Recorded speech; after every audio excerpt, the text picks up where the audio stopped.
నమస్తే welcome to our channel నేను విశాల్ని YCP MLC Duvvada శ్రీనివాస్ని ఆ పార్టీ నుంచి సస్పెండ్ చేశారు మాజీ సీఎం జగన్మోహన్ రెడ్డి అసలు ఎందుకు సస్పెండ్ చేశారు ఇలాంటి అనుమానాలు చాలా దారి తీస్తున్నాయి అయితే దీని మీద పూర్తిగా విశ్లేషించడానికి మనతో పాటు స్టూడియోలో ఉన్నారు అనలిస్ట్ అశోక్ కుమార్ గారు ఉన్నారు వారిని కొన్ని విషయాలు మనం తెలుసుకుందాం అశోక్ గారు నమస్కారం నమస్తే వైసీపీ ఎమ్మెల్సీ దువ్వాడ శ్రీనివాస్ని ఆ పార్టీ నుంచి సస్పెండ్ చేశారు మాజీ సీఎం జగన్మోహన్ రెడ్డి అసలు ఎందుకు సస్పెండ్ చేశారు దీని మీద మీ స్పందన ఏంటి ముఖ్యంగా ఇటు టీడీపీ పార్టీ విధానంగా మనం చూస్తే ఎక్కడైనా ఏదైనా ఒక తప్పు జరిగితే ఇమీడియట్గా త్రిసభ్య కమిటీ అనో లేకుండా ఉంటే వన్ మ్యాన్ కమిటీ అనో వేసి వాళ్ళు ఏం తప్పు చేశారో అది హైకమాండ్కి చెప్పాల్సి వస్తుంది ఇమీడియట్గా ఆ రోజు సాయంత్రానికి తర్వాత రోజు కల్లా సస్పెండ్ చేసేస్తారు ఇది టీడీపీ విధి విధానంగా ఉంటుంది అంటే ప్రజల్లో పలచన పడకుండా మనం ఒక పార్టీని కానీ ఒక గవర్నమెంట్ కానీ మెయింటైన్ చేస్తూ ఉన్నప్పుడు ప్రజల్లో ఒక హుందాతనం మెయింటైన్ చేసే విధంగా టీడీపీ యొక్క విధానం ఉంటుంది ఈ కోవలో మనం చూస్తే ఆ మధ్య ఒక ఎమ్మెల్యే టీడీపీకి సంబంధించిన ఒక ఎమ్మెల్యే ఒక మహిళతో పాటు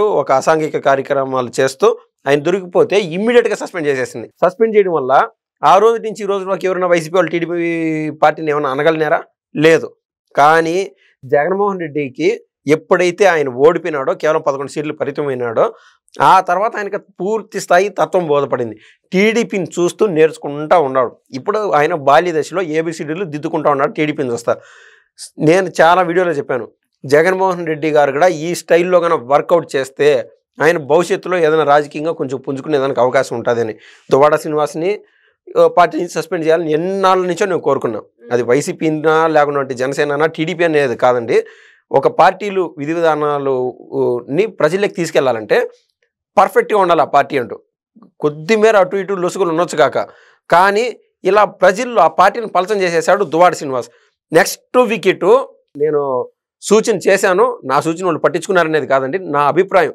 వైసీపీ బలం కోసమే నేను చెప్పింది దువ్వాడ శ్రీనివాస్ని పార్టీ నుంచి సస్పెండ్ చేయాలని చెప్పాను నెక్స్ట్ గోరంట్ల మాధవ్ని సస్పెండ్ చేయాలనేది నేను చెప్తున్నాను ఇవాళ గోరంట్ల మాధవ్ని నెక్స్ట్ వికెట్గా తీసేయాలా ఏమంటే ఆయన కేవలం ఆయన కులాన్ని అడ్డబెట్టుకొని జగన్మోహన్ రెడ్డి గారిని బ్లాక్మెయిల్ చేస్తున్నాడు వాస్తవంగా కూడా కేవలం ఆయన కురబ కులాన్ని అడ్డబెట్టుకొని నా దగ్గర ఇన్ని ఓట్లు ఉన్నాయి అని చెప్పి జగన్మోహన్ రెడ్డి గారిని బ్లాక్మెయిల్ చేస్తున్నాడు సో ఇంకా అంటే మేము కులం చూడము మతం చూడము అనే జగన్మోహన్ రెడ్డి నెక్స్ట్ వికెట్గా గోరంట్ల మాధవ్ని కన్నా తీసేస్తే పార్టీ నుంచి వైసీపీ కొద్ది మేర అయినా సరే అంటే ప్రక్షాళన దిశగా ముందుకెళ్తుంది ప్రజల్లో మరింత గౌరవం పెంచుకునేదానికి ఏదైతే వాళ్ళకి చెడ్డపేరు తెచ్చుకున్నారో ఇవన్నీ బయటపడే అవకాశం ఉంటుంది ఆల్రెడీ గోరంట్ల మాధవ్ అంట శ్రీరెడ్డి అంట ఇటువంటి వాళ్ళు అనేక మాటలు అంటా ఉంటే వాళ్ళు మా వైసీపీ వాళ్ళు కాదు అని ఇన్నాళ్ళు చెప్తున్నటువంటి వైసీపీ వాళ్ళపైన కేసులు పెట్టలా అరెస్టులు చేయాలి ఆ రోజున వాళ్ళని అరెస్ట్ చేసింటే ఈ మాత్రం 11 పరిమితం అయ్యేవారు కాదండి మన ఆంధ్ర రాష్ట్రంలో ఒక ప్రతిపక్షంగా మిగిలేవాడు జగన్మోహన్ రెడ్డి ఇప్పటి నుంచైనా పర్ఫెక్ట్గా ఉండాలా అంటే మన ఆంధ్ర రాష్ట్రంలో పార్టీలు పటిష్టంగా ఉంటే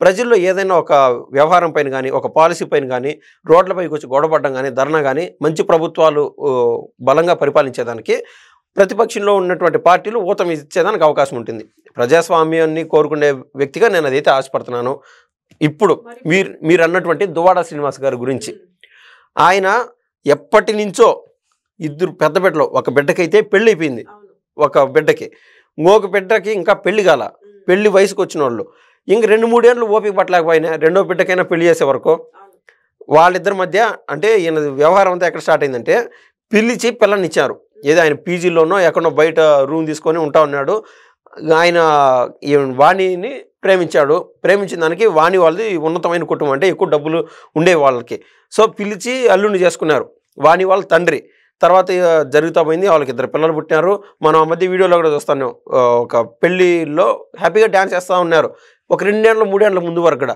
కానీ ఎప్పుడైతే మాధురి ఎంటర్ అయిందో దివ్యలో మాధురి ఎంటర్ అయిందో ఆయన బతుకు బస్ స్టాండ్ అయిపోయింది ఇన్నాళ్ళు లేనిది మాధురి ఎంటర్ అయినాక ఎందుకు అవుతుందండి ఆయన మహేష్ అనే వ్యక్తి చూసారా మాధురి గారి హస్బెండ్ ఆయన బయట షిప్పింగ్ యార్డ్లోనే ఎక్కడో వర్క్ చేస్తాడంట ఇప్పుడు దాకా 10 లక్షలు అంట జీతము పలానా 3x3 ఛానల్ ఆయన లైన్లోకి తీసుకుంటే ఆయన చెప్పింది ఏంది నాకు ఇప్పుడు దాకా 10 లక్షలు జీతం వస్తుంది నాకు ఇంక 2-3 నెలలకు 2-3 లక్షలు జీతం పెరిగే ఛాన్స్ ఉంది మొత్తం డబ్బులు మాధురికి పంపించేస్తాను మాధురి అంటే నాకు అంత నమ్మకం అని ఆయన మహేష్ అని ఆయన చెప్తున్నాడు అంత చెప్పినా కూడా ఈ మాధురి ఈయనకి ఎమ్మెల్సీ పదవి ఉండదు కదా అని చెప్పి ఏదో ఈ ఎన్నికల్లోనూ దేంట్లో అయినా రాణించాలా ప్రజల్లో ఎక్కువ కనిపించాలనే ఒక ఆత్రం ఎక్కువ మాధురికి ఒక ముళ్ళకంప మాదిరి దువ్వాడ శ్రీనివాస్ని పట్టేసుకునేది అప్పటి నుంచి దరిద్రం స్టార్ట్ అయిపోయింది వాళ్ళ కుటుంబంలో ఆ కుటుంబ వ్యవహారం అంతా ఆయనేనంటే ఆయన ఎమ్మెల్సీ ముఖ్యంగా వైసీపీ పార్టీలో ముఖ్య నేతగా ఉన్నాడు. అంటే జగన్మోహన్ రెడ్డి గారు దగ్గరికి తీయకున్నా కూడా ఆయన ఒక రౌడీయిజం చేస్తూ ఉండేవాడు శ్రీకాకుళం జిల్లాలో, ముఖ్యంగా టెక్కల్ నియోజకవర్గంలో. ఆ మధ్య అచ్చెన్నాయుడు గారిని అన్నాడు ఒక మాట, బాంబులు పెట్టి లేపేస్తాను అచ్చెన్నాయుడు అని. అంటే మనిషి అంటే కన్నుమిను తెలీదా? ఇవాళ రెంటికి చెడ్డ రేవడలాగా తయారైపోయింది ఆయన పరిస్థితి. జనసేన కనీసం కన్నెత్తి కూడా చూడదు దువ్వాడ శ్రీనివాస్ గురించి. బీజేపీ టచ్ కూడా చేయనీదు, ఆల్రెడీ మనకు తెలిసిందే. ఇంకా టీడీపీ అంటే సరాసరి వాళ్ళు వాళ్ళ గడపలు కూడా అడుగు పెట్టలేడు దువ్వాడ శ్రీనివాస్. ఇప్పుడు నేను చెప్పినట్టు రెంటికి చెడ్డ రేవడైందన్నారు కదా, వైసీపీ వాళ్ళు అసలే పార్టీ నుంచి తరిమేశారు. ఇంకా ఆయన రాజకీయ భవిష్యత్తు ఏంది? ఏమన్నా కేఏపాలి పార్టీలో కానీ జాయిన్ అయితే నేను చెప్పలేను, కానీ ఆయనకి భవిష్యత్తు లేకుండా పోయింది, ఈ మాధురికి భవిష్యత్తు లేకుండా పోయింది. ఇక్కడ జరిగింది అసలు ముఖ్యంగా ఎందుకు సస్పెండ్ చేశాడు అని మనం ఆలోచన చేసి వస్తే, ఈ విధంగా మాధురి విషయంలో చులకనగా పలసన అయిపోయినాడు ప్రజల్లో. తర్వాత డాక్టరేట్ అనేది ఆయన దక్కించుకున్నాడు ఏమన్నా డబ్బులు పెట్టి. ఆ వ్యవహారం అంతా సపరేట్ సబ్జెక్టు. డబ్బులు కడితే ఎంత 7-8 నెలలలోపు మొత్తం ఆథరైజ్డ్గా వచ్చేస్తుంది, డాక్టరేట్ ఇచ్చేస్తారు. కొన్ని ఫేక్ కంపెనీ ఉండాలండి, అది వేరే వ్యవహారం. డాక్టరేట్ వచ్చింది. అయినా జగన్మోహన్ రెడ్డి గారు ఊరికే చూడకుండానే ఉంటారా? అందరూ పదుల సంఖ్యలో టీవీలు సోషల్ మీడియాలోనే వల్లబాసం అంటే దువ్వాడ శ్రీనివాస్ కింద డాక్టరేట్ అని జగన్మోహన్ రెడ్డి గారిని పలసం చేసినట్టే కదా అక్కడ. అది కానీ ఈ మాధురి వ్యవహారం కానీ ఇవన్నీ చూస్తా వచ్చాడు.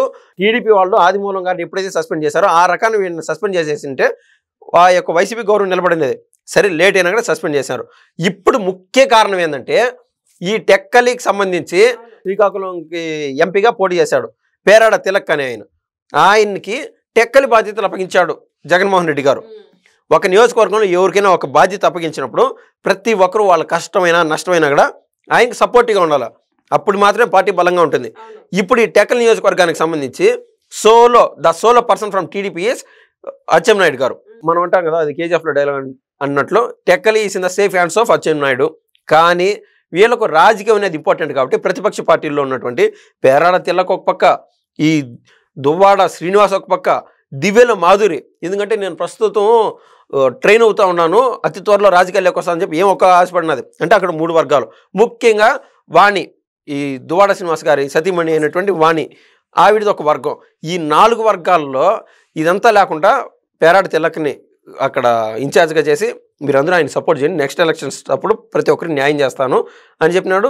ఆయనతో పాటు ఈయనకి ఎలాగూ దువ్వాడ శ్రీనివాస్ గారికి ఎమ్మెల్సీ ఉంది, ఆయన ఈయనకు సపోర్ట్ చేయొచ్చు. మొత్తం పేపర్లోనూ ఇక్కడ మళ్ళీ హైదరాబాద్లో బట్టల షాప్ పెట్టడం, మాధురితో తిరగడము, డాక్టరేటు, ఈ అతి వ్యవహారాలన్నీ ఎక్కువైపోయి చూసి విసిగిపోయినాడు జగన్మోహన్ రెడ్డి. అయితే అయిందనుకో అన్నాడు. కానీ పేరాడ తిలక్కి ఏమాత్రం సపోర్ట్ ఇవ్వాల. ఎక్కడైనా ఆయన మీటింగ్ పెట్టినప్పుడు జన సమీకరణ చేయడం కానీ ఇవేవి చేయలే. ఇక్కడ వచ్చింది తప్పు.